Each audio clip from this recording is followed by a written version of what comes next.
तो लोकसभा में उनके लिए इतनी सीटें जीत पाना भी बहुत मुश्किल था।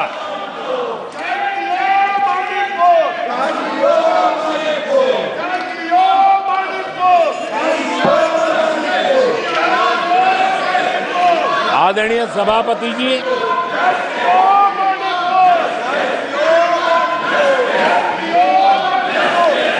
ऐसे समय एक अवसर आया। देश ने विकास के रास्ते को चुना है। देश ने विकसित भारत के सपने को साकार करने का मन बना लिया है। तब भारत को एकजुट होकर समृद्धि का नया सफर तय करना है।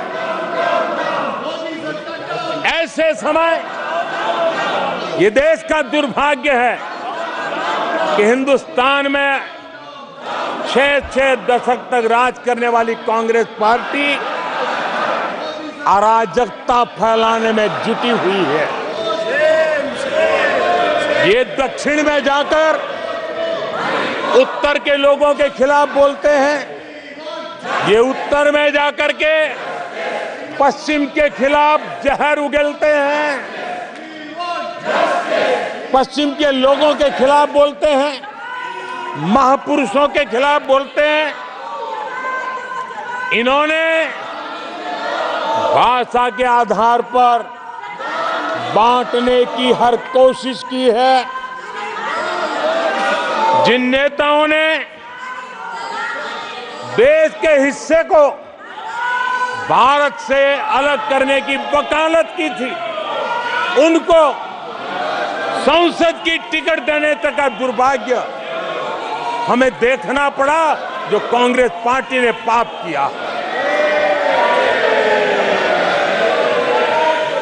कांग्रेस पार्टी खुलेआम एक जाति को दूसरी जाति के खिलाफ लड़ाने के लिए रोज नई नैरेटिव कर रही है, नए अफवाहें फैला रही है। आदरणीय सभापति जी, देश के एक हिस्से के लोगों को हीन बताने की प्रवृत्ति का भी कांग्रेस के लोग बढ़ावा दे रहे हैं। आदरणीय सभापति जी, कांग्रेस देश में आर्थिक अराजकता फैलाने की दिशा में भी सोची समझी चाल चल रही है। चुनाव के दौरान जो बातें की गई, राज्यों में, उनके राज्यों में जिस प्रकार से आर्थिक कदम ये उठा रहे हैं, ये वो रास्ता आर्थिक अराजकता की तरफ देश को घसीटने वाला है। उनके राज्य देश पर आर्थिक बोझ बन जाए, ये खेल जानबूझ करके खेला जा रहा है। मंचों से साफ साफ घोषणा की गई, अगर इनके मन का परिणाम नहीं आया, 4 जून को देश में आग लगा दी जाएगी। लोग इकट्ठे होंगे, अराजकता फैलाएंगे।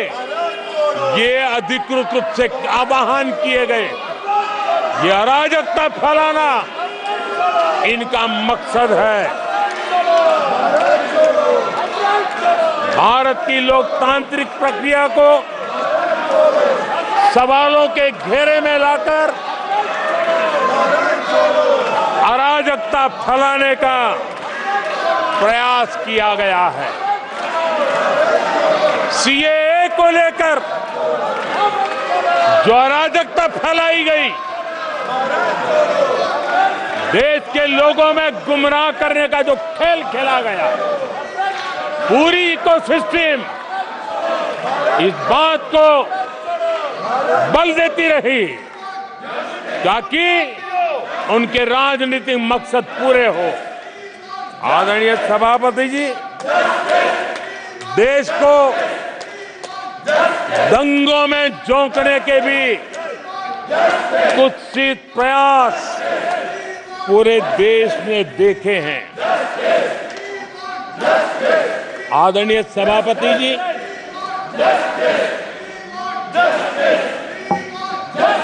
आजकल सिंपैथी गेन करने का एक नई ड्रामेबाजी शुरू की गई है, नया खेल खेला जा रहा है। मैं एक किस्सा सुनाता हूं। एक बच्चा स्कूल से आया और जोर जोर से रोने लगा और उसकी मां भी डर गई, क्या हो गया, बहुत रोने लगा और फिर कहने लगा, मां मुझे आज स्कूल में मारा गया, आज स्कूल में मुझे उसने मारा, आज स्कूल में मुझे इसने मारा, और जोरों जोरों से रोने लगा। मां परेशान हो गई। उसने उसे पूछा कि बेटा बात क्या थी, लेकिन वो बता नहीं रहा था, बस रो रहा था, मुझे मारा मुझे मारा।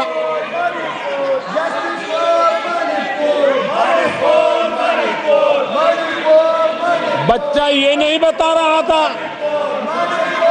कि आज स्कूल में उस बच्चे ने किसी बच्चे को मां की गाली दी थी। उसने ये नहीं बताया किसी बच्चे की किताबें उसने फाड़ दी थी। उसने ये नहीं बताया कि उसने टीचर को चोर कहा था। उसने ये नहीं बताया कि किसी का टिफिन चुरा करके खा गया था। हमने कल सदन में यही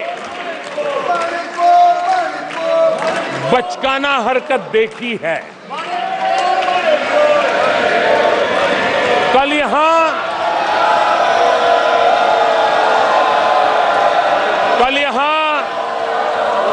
बालक बुद्धि का विलाप चल रहा था।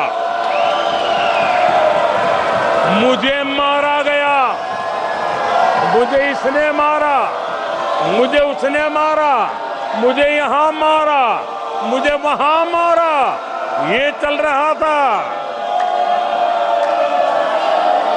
आदरणीय सभापति जी,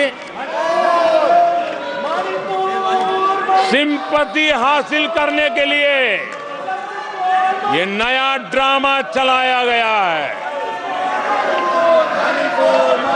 लेकिन देश ये सच्चाई जानते हैं कि ये हजारों करोड़ रुपए उसकी हेराफेरी के मामले में जमानत पर बाहर है।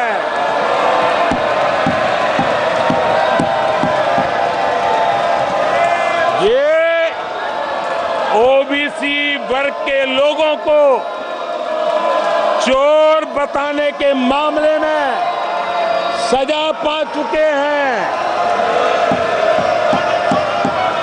इनको देश की सर्वोच्च अदालत पर गैर जिम्मेदाराना बयान देने के बाद माफी मांगनी पड़ी है।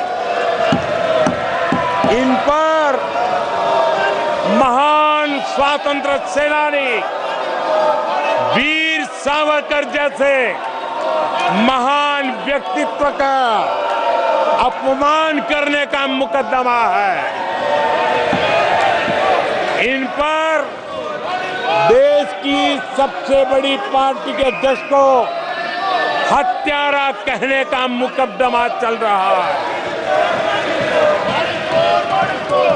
इन पर अनेक नेताओं, अधिकारियों, संस्थानों पर झूठ बोलने के गंभीर आरोप हैं और वो केस चल रहे हैं। आदरणीय सभापति जी, बालक बुद्धि में ना बोलने का ठिकाना होता है और न ही बालक बुद्धि में व्यवहार का कोई ठिकाना होता है। और जब ये बालक बुद्धि पूरी तरह सवार हो जाती है तो सदन में भी किसी के गले पड़ जाते हैं। ये बालक बुद्धि अपनी सीमाएं खो देती है तो सदन के अंदर बैठ कर